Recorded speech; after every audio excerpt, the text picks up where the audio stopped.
Mr. Speaker, today we will consider the creation of a new subcommittee here in the House that Republicans call the Select Committee on Weaponizing the Federal Government.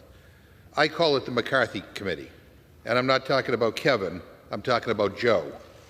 Because, Mr. Speaker, this committee is nothing more than a deranged ploy by the MAGA extremists who have hijacked the Republican Party and now want to use taxpayer money to push their far-right conspiracy nonsense. Now, let's start with the subcommittee's mandate, which is recklessly broad. Speaker McCarthy is essentially handing Mr. Jordan the power to target anyone and anything he doesn't like, anything and anyone he deems unconstitutional, illegal, or unethical. And who decides what's unconstitutional, illegal, or unethical? Mr. Jordan does. So why don't we just be blunt here? Republicans claim to care about law enforcement, but this new committee is about attacking law enforcement. It's about going after people. It's about destroying people's careers and lives. It's about undermining the Department of Justice, defunding the police, and settling scores on behalf of the twice impeached and disgraced former occupant of the Oval Office. The MAGA extremist fringe of the Republican Party will use this committee to push QAnon conspiracy theories and lies from Truth Social. They're going to use it to gin up fake investigations into non-existent scandals. I think we need to just start calling this the tinfoil hat committee. Speaker McCarthy even changed the language at the last minute to provide unprecedented authority for the subcommittee to interfere in ongoing criminal investigations. Now, let me repeat. The Republican Party, the party that claims to care about law and order, has created a committee not just to defund the police based on their wacky conspiracy theories, but to actually try to shut down ongoing investigations, including into domestic terrorists, phony electors, insurrectionists, people who are on trial for sedition because they tried to overthrow the government, and even disgraced former President Donald Trump. This is outrageous. We are a country of laws, but this committee seeks to undermine the law, undermine the police, and make a complete mockery of the investigative and oversight powers of the House. And as seen on this week's Sunday shows, some sitting Republicans being investigated right now by the FBI and the Department of Justice want to serve on this committee. I mean, what? I mean, come on, give me a break. I know my Republican friends have some ethically challenged members who asked for pardons from the former president, but this is beyond the pale. This is unconscionable. This is a conflict of interest. First, they got the Office of Congressional Ethics. Now they give members of Congress the ability to investigate and to try to shut down criminal investigations that they are subjects in. One set of rules for the American people, another set of rules for Republican members of Congress. It is incredibly offensive. On their first real week in the majority, this is what my Republican friends are pushing through. Not a bill to fight inflation, not a bill to raise wages for people, but a bill for Republican members of Congress to shut down investigations into their own wrongdoings. What is wrong with these people? And on top of all of that, this subcommittee expects to use the power of the subpoena to advance their delusional QAnon conspiracy theories and harass federal law enforcement agents. Now, I would say it's almost comical, if it wasn't so disturbing, that Speaker McCarthy and Mr. Jordan refused to comply with bipartisan subpoenas issued by the January 6th committee. So I guess for them, it's do as I say, not as I do. Now, in my mind, it speaks volumes that House Republicans are choosing to prioritize this kind of dangerous partisan garbage instead of actually trying to help everyday Americans. Whatever happened to Republicans' commitment to America? They promised to tackle inflation, end the opiate crisis, reduce the national debt, and more. None of those issues are addressed in their first 12 bills. In fact, the very first bill they passed last night doesn't reduce the deficit. It adds $114 billion to the deficit by making it easier for billionaires to cheat on their taxes. But this is where we are, week 2 of the 118th Congress, and we're creating a witch hunt committee where Republicans plan to air their grievances and further incite crazy fringe conspiracy theories from the internet at the taxpayers' expense. Now, Senator Joseph McCarthy would be very proud of what Republicans are doing today, putting their own personal power and partisan politics over the needs of the American people. Just like Senator McCarthy looking for imaginary communists, they're going to find QAnon conspiracies everywhere they look because that's what they want to find. And just like the McCarthy Committee, this will become another shameful, disgraceful moment for the Congress of the United States. This has nothing to do with the rule of law, nothing to do with proper oversight of government. It's simply about revenge. It's about disrupting and destroying rather than collaborating and creating. It's about putting politics over people instead of putting people over politics to build a better future for America. This subcommittee is an awful idea, and I urge my colleagues in the strongest possible terms to vote no on this monstrosity that will further empower the extremists at the expense of the American people. And with that, I reserve my time. I rise today to make something crystal clear. The primary purpose of this special subcommittee is to interfere with the special counsel's ongoing investigation into a conspiracy to overturn the 2020 election.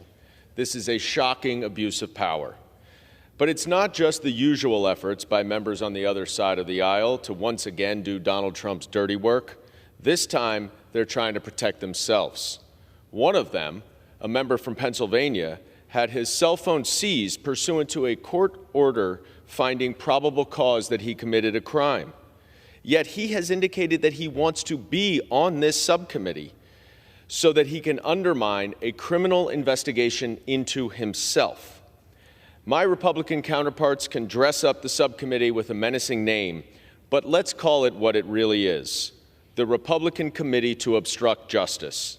The American people don't want that. They don't want yet another front of the Republican war on democracy and the rule of law.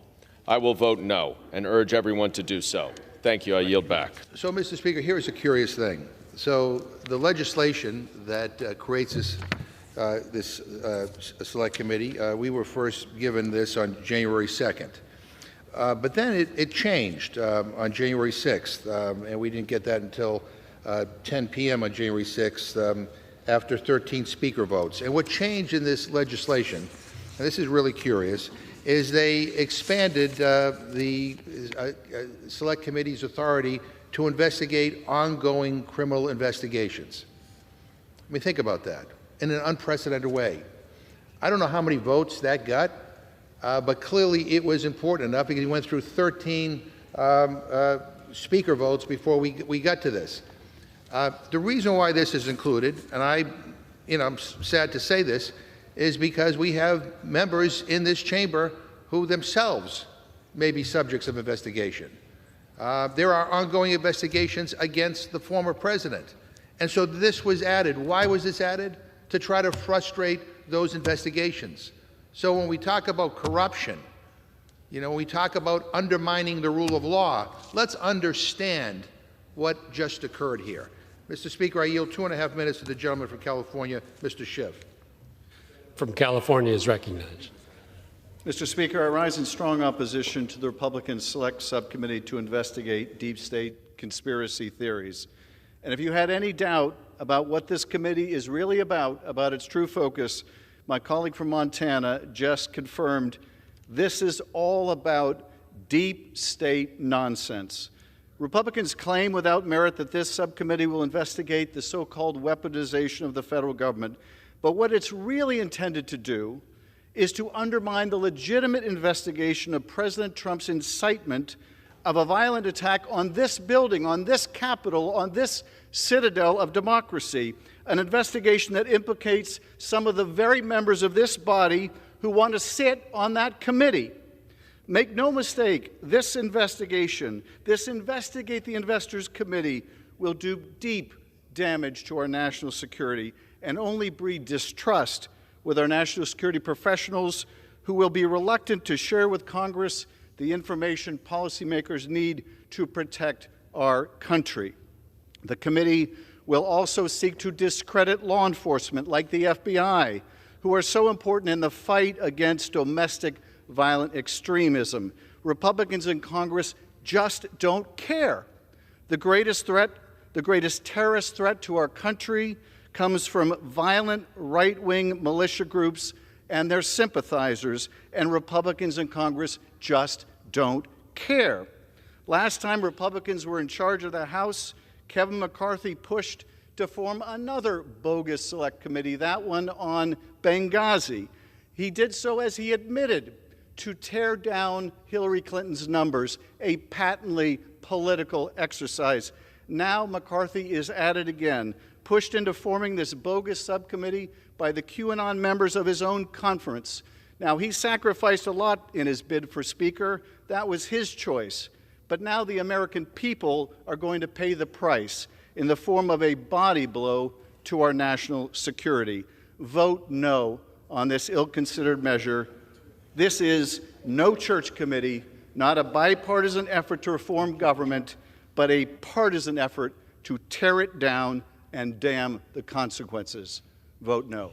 I thank the gentleman very much. Mr. Cole, I remember after 9/11 when we all worked together to ensure the protection of the American people through the Patriot Act and dealing with the FISA courts. We worked together because truth is important. And so I just want to simply be on the floor today to speak about truth. I work with my school boards across my district. I know that there's not one school board that does not welcome a parent to hear their voices, because obviously they are partners in the education of our precious children. But in September 2021, the National School Board Association sent Mr. Biden a letter pointing to a trend of violence and threats against school officials. It included a brief reference to Mr. Smith's arrest incident and a long list of examples with a footnote to a news account of the meeting that mentioned the arrest in passing, but without details like his daughter's daughter's assault. But the point is that this came about because there were threats against school board members. And so can we have truth here? And that's what I rise to bring to the attention of this body as relates to this committee and this select committee. Is it going to be truth-finding, or is this going to be a committee that is going to collect information or otherwise investigate citizens of the United States and gives the most right-wing members who may have an axe to grind to participate? Or is it going to be fair? Is it going to be a gross misuse of power with dangerous implications, unintended consequences, and could potentially expose general operations of our national security infrastructure, which will put American lives at risk? Let me be very clear. Russia is one of our most dangerous adversaries. We're in the middle of a national security quagmire. And to undermine that through investigations of the FBI and Central Intelligence is going to be extremely dangerous. The passage of this resolution would also give MAGA Republicans the ability to interfere in ongoing criminal investigations, including those investigating the extremists. The lady is recognized for 60 seconds. I thank you. Including those investigating that day that some declared was just a bunch of tourists on January 6, 2021. I've worked with my friends on the other side of the aisle. I've worked with Mr. Roy. But is this a question of truth? That is the issue that we stand here today. In this country, no one is above the law. And to suggest that some people should be because they don't agree with the force of law being applied to their activities is contrary to the very fabric of fairness, justice, and equality that America was founded on.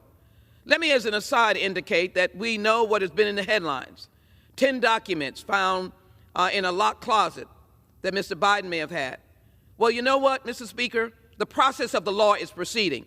The call was made, the documents were surrendered, if you will, and the process goes forward under the laws of this land. No one denied it, no one rejected it, no one did not in any way come to say anything other than follow the law. On the other hand, in Mar-a-Lago, no law was found. Lady's time has expired. The lady's time has expired. And vote against this. Gentleman from Massachusetts will reserve. Mr. Speaker, the American people want us to roll up our sleeves and get to work. They want us to make progress and deliver results that help them in their day-to-day lives. They don't need Congress to bend and break to the will of MAGA extremists. And they definitely don't need us to push crazy conspiracy theories and go on witch hunts to settle political scores. You know, my friends in their rules package, they gutted the Office of Congressional Ethics. And here they are with this new subcommittee, which threatens our safety, our security, and our freedom. It is an unprecedented attack on our nation's laws, on our nation's law enforcement agencies, our justice system, and our intelligence community. And I would just say to my colleagues who spoke before about the intelligence oversight, we have an entire Select Committee on Intelligence that has oversight responsibilities on those matters. And I'm sorry the gentleman who spoke doesn't have confidence in who the Republicans are going to propose as chair. So, look, this committee is deranged. It's a bad idea. And it will go down in history as one of the worst committees that a Congress has ever put forward. It will be in the same category as the Joseph McCarthy Committee on Un-American Activities, or the McCarthy's Committee, which now Speaker McCarthy admitted was a setup to try to take down Secretary Clinton. But here's the deal, and here's what it's all about. There are six on the other side of the aisle who asked for a pardon from President Trump. They did his dirty work, but Trump left them hanging. He did not give them a pardon. So now they're effectively trying to pardon themselves with the creation of this select committee. This is unconscionable. It is so blatant. And again, that the changes that were made to give them the ability to pardon themselves were done after the 13th Speaker vote in the dead of night to try to win their votes over it. This is not the way this Congress should run.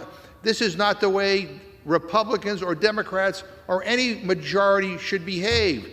People should be ashamed of themselves that this is in the rules package, that this is what my friends are pushing right now. We are better than this. We should not be going down this road. My friends said that they want to combat inflation. They want to make the lives of the American people better. Let's focus on those things. Let's focus on areas that actually improve the lives of the American people. This is a colossal waste of time, but even worse, it is, to me, the epitome of what corruption is all about. And with that, Mr. Speaker, I yield back the balance of my time, and I urge a no vote.